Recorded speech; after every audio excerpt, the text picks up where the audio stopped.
My fiancé and I have always been adventurous people. We love sports and nature, therefore it's only natural that we spend lots of time outdoors. One of the things we love the most is exploring different places. Now, we're quite skilled at many things, and we have a professional background in science, so we love exploring deserts and oceans, forests, pretty much everything that's in the wild. Teri, my fiancée, and I met 2 years ago at college, and ever since we've been inseparable. As part of our university's curriculum, we were supposed to take a lot of trips and expeditions, and so we went a lot of places with other people in our university. However, for our 2-year anniversary, I wanted to take her somewhere special, where it would just be the two of us, not the whole class. Teri and I have been in our own different places in the States, but I had been saving for a year so that I could take her to a very fantastic trip abroad, since we both like spooky stuff. We've been obsessed with the Carpathian Forest, so I wanted to take her there. Now luckily, going to Romania was not that expensive, so I managed to get everything set up. This trip was very special to me because it had a purpose. The purpose was asking Teri to marry me. Now, a month before the trip, I surprised Teri with the tickets. The plane tickets. Needless to say, she was very excited. We spent the whole month preparing everything for our trip. We were staying somewhere near a little picturesque village in order to be near people. However, we were staying in the forest itself. This wasn't a problem at all. Risky perhaps, but we did a lot of research. It turns out more people than you think go camping around there. There's even a specific place that is known by foreigners like us for being a hot camping spot.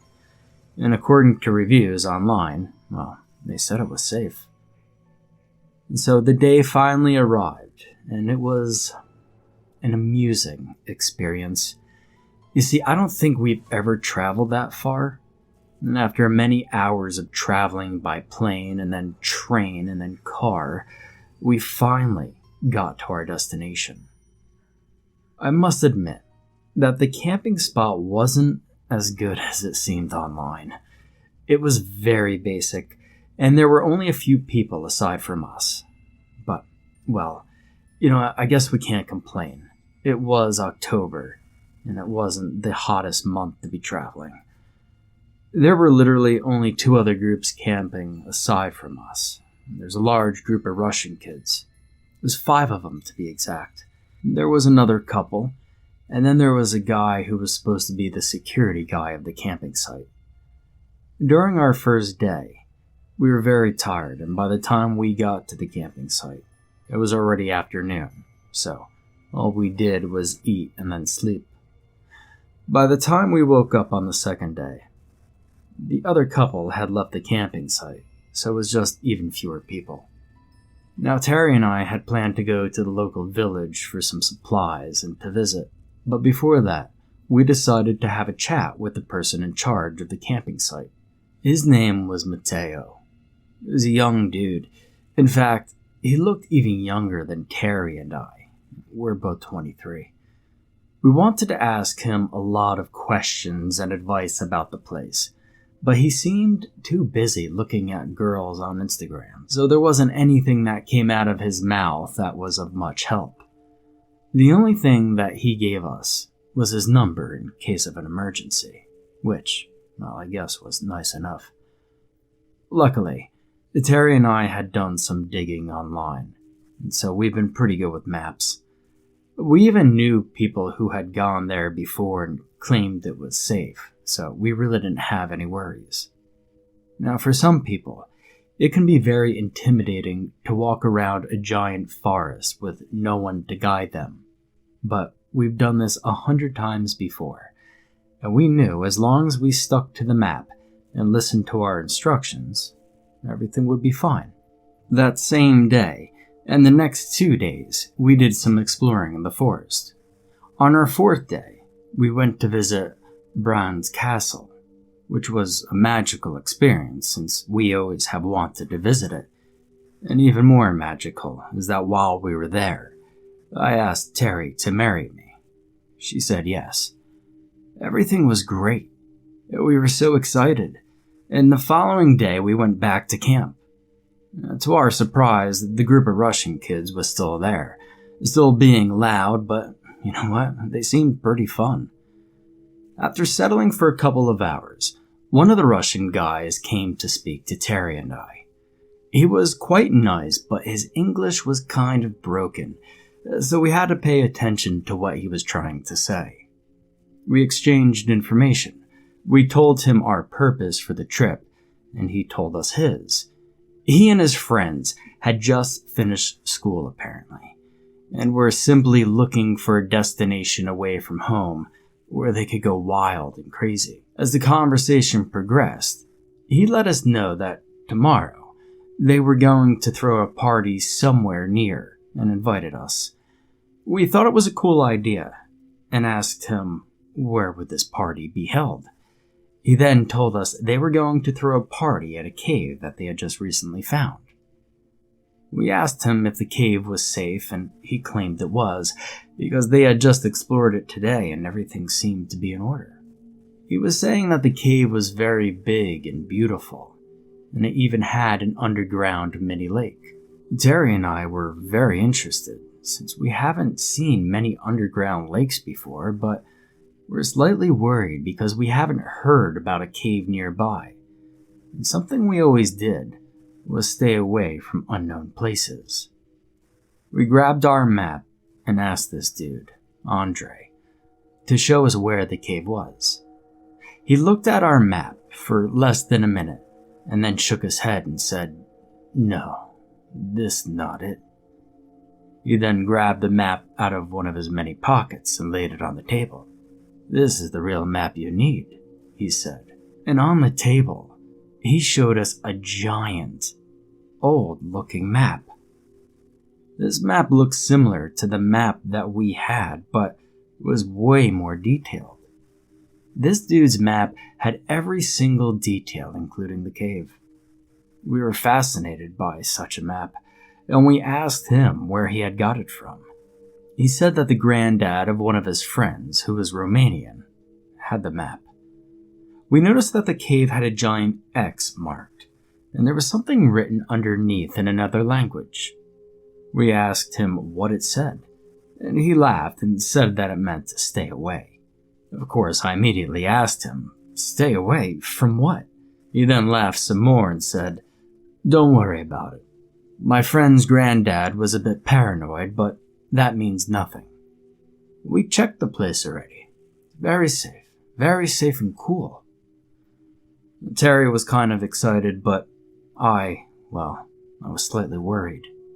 She had always been a risk taker while I tend to overthink. So we didn't give Andre a concrete answer. We said we would think about it.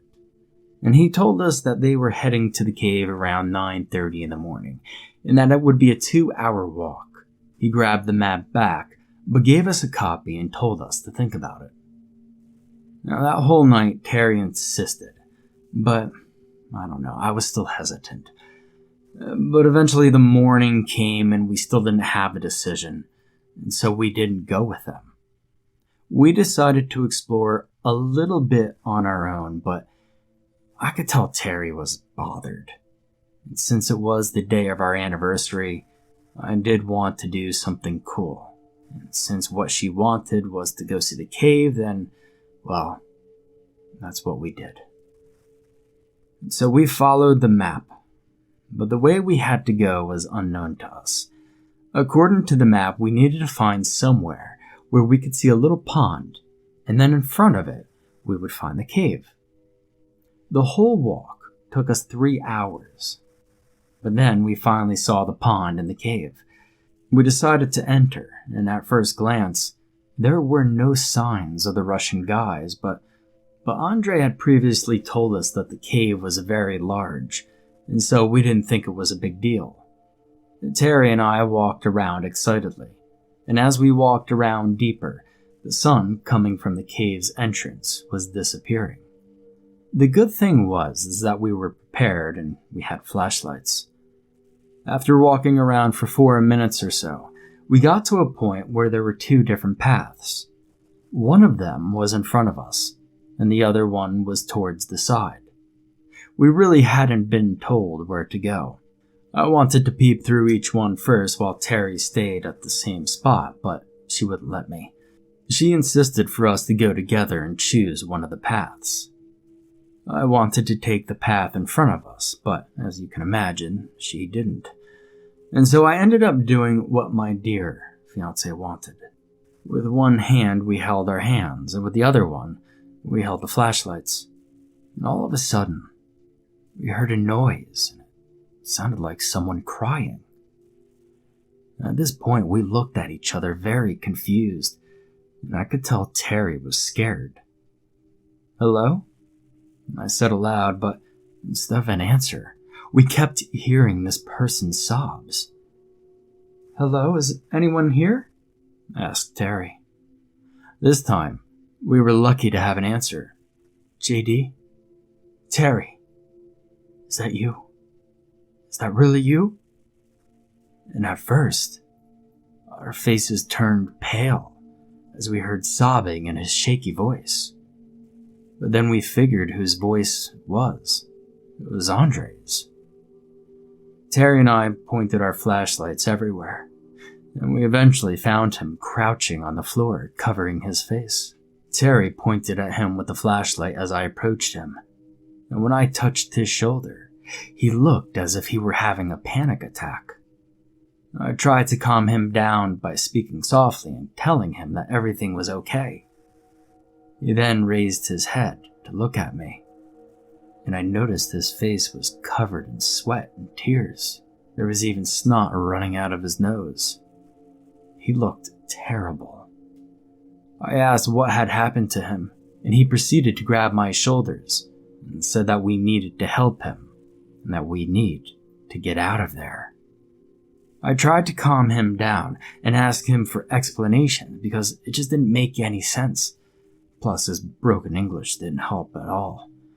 I asked him where the others were, to which he replied, the others were dead. "What happened to them?" I asked him. "It was the man-wolf. He got them. He killed them," he said. And I looked back at Teri, who was equally as shocked at me. "Man-wolf," I whispered. By looking at Andre, it was obvious he was not in all of his senses. He was dirty and his breath reeked of alcohol. Plus, we had previously seen him and some of his friends consuming mushrooms. And so, it was more than obvious he was hallucinating.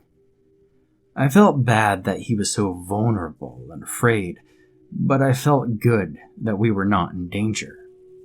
For a second, I thought there was an actual murder at the caves or something. And we tried to pick him up off the ground while we were telling him that we needed to go find the rest of the people, the rest of his friends.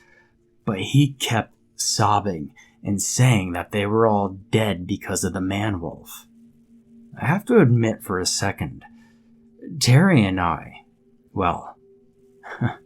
we had to hold our laughter. It was not until he finally stood up that we noticed something was very wrong. The back of his t-shirt was ripped all the way along his back, and he was gushing blood. And at that moment, we instantly knew something was up. When we asked him what had happened to him, he kept saying, "Man-wolf, man-wolf." Since he had that injury, it was obvious something had attacked him. We did not know why he kept saying it was a werewolf or man-wolf or whatever the hell it was, but we came to the conclusion it must have been a wolf or another wild animal. I mean, after all, we knew there were some wolves around in the area. So we both grabbed him from different sides, and we were making our way out when we heard a growl. Now, as my time in college as a biologist and a scientist, I've heard many animal growls, including wolves, but this one was like no other. It was the scariest thing I've ever heard. It sounded like a hyena, high-pitched, shrill, and as soon as we heard it, he started freaking out. "It's back. We have to get the fuck out of here," he said. But before we had time to walk any faster or even run, there was something standing in front of us blocking the exit. Now we knew what Andre was talking about. I don't know how I didn't faint looking at such a horrid thing. His description of a man-wolf was very accurate, because that's what was standing in front of us. He had the body of a wolf indeed, with the face of a human. You could tell in his eyes that he was angry. Why, I didn't know, but anyway, we didn't have enough time to think. 1 second he was standing before us, and the next, he was already coming for us with his giant mouth filled with teeth snarling. At that moment, all of us separated and ran around. Unfortunately, this thing managed to get a hold of Andre. I noticed Teri was there petrified, so I grabbed her by the hand and ran with her as we had to leave Andre behind with the creature. Teri and I eventually got to the point where we saw the two paths in front of us, one being the exit from the cave, and the other being the place where we assumed the cave stream was, and where the others once were. I was trying to guide Teri towards the exit path when she let go of my hand. I looked back at her and asked her what was going on. She said that we had to go the other way. I said to her, "Are you crazy? This is the right way."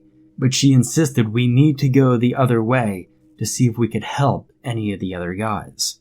I kept telling her that they were dead and there's nothing we could do for them now, but that the two of us still had a chance to get away from there. But being as stubborn as she was, she kept insisting and making us waste time. She did not want to hear me, and she didn't think clearly. She ended up running the other direction, bossing me to go with her. But I didn't follow her. I decided to make my way towards the exit, and as I ran, I kept thinking I was an awful person for leaving the love of my life there alone. But I wanted to save myself. And soon after separating from Teri, I saw hope. I saw the light, which meant this way was indeed the right way towards the exit. As I was running closer to the exit, I heard something that almost made me turn back. I heard Teri screaming, and I knew exactly what that meant. She must have been caught by that thing. And for 1 second, I wanted to go back to help her, but I realized going back wasn't going to help anybody. She would be dead by the time I got there, and so would I if I didn't exit the cave at that exact moment. I got out of the cave and then kept running for a long time while making sure I wasn't being followed. And after about a half an hour or so of running was when I finally recognized the familiar spot. Now I stopped and tried to use my cell phone to call the dude who patrolled the camp. Luckily for me, the reception was good and he actually picked up. I told him who I was and that I needed some help, and he told me to stay right there. Let me tell you, it was the longest wait of my life, or at least it felt like it. And as I waited for help, it finally hit me. My fiancée must be dead by now. I started feeling guilty about it. 40 minutes after I called, the local police and other cars full of people came for me. They asked me once again what had happened, and I explained almost everything. You see, the thing is I knew they wouldn't believe me if I told them what I saw was a wolf with a human face. And so I simply told them that it was a wild animal, and that I believed it was a wolf, but it was too dark to see. When I explained that this had happened at the cave, many of the people that were there and knew the area very well said that they didn't know about any cave around. And I had to explain the cave was deep in the forest, and I showed them the copy of the map Andre had given me. They took the map and said that they would try to follow it. Now, I insisted on going, but the police didn't let me and said I needed to be examined by doctors and then tell them my statement. Eventually, we arrived at the town. I had to wait a lot of time before I knew what was up, but later on that night, a police officer who I had previously seen in the woods asked me to go with him somewhere. He then took me into another room at the hospital, where he showed me a ring that I had perfectly recognized. It was the engagement ring I gave to Teri. He said what I didn't want to hear. She was dead. I started to freak out and demanded to see her, but then he told me something even more horrific. He said it was better if I didn't see her body because there was not much left to see. After hearing this, I just broke down. The following days, the police told me that they believed that a pack of wolves had attacked my friends. They had found exactly 7 corpses, so I was sure it was Teri, Andre, and his friends. The problem is I knew exactly what had attacked them, and I knew that the thing was not natural. Many would say I'm lucky to be alive, but I don't feel lucky at all. I felt absolutely devastated. The worst part is that the next day, Teri and my family arrived in Romania. My family came to support me and take me home. Teri's family, on the other hand, well, they blame me because of her death. And I can't be mad at them. They were right. I did leave her alone. And after coming back to the US, I had to drop out of college. Just too many memories of her. This happened last October, and I still have nightmares about it. Unfortunately, I think the nightmares will last forever, because every time it gets dark, all I can think of is that awful monster. I think the guilt will never let me live a happy life. I know many people agree that saving myself was the right thing to do, but I can't help but believing if I would have forced Teri to come with me if she would still be alive today. I also feel guilty that I wasn't clear with anybody regarding the creature that attacked us. I kept thinking that the creature will continue to attack innocent people who will go to the cave and its surroundings. Hell, I'm pretty sure it's attacked people before. I bet that's why the map said, "Do not go there." Come to think of it, that was a fucking stupid move. Whatever.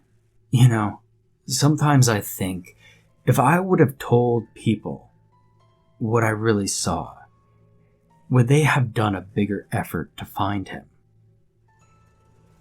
But the truth is that nobody would have believed me. They would still think it was a pack of wolves, and I would have been locked away somewhere in a mental institution in Romania. But you know what? Every day I wish I wouldn't have gone to that cave.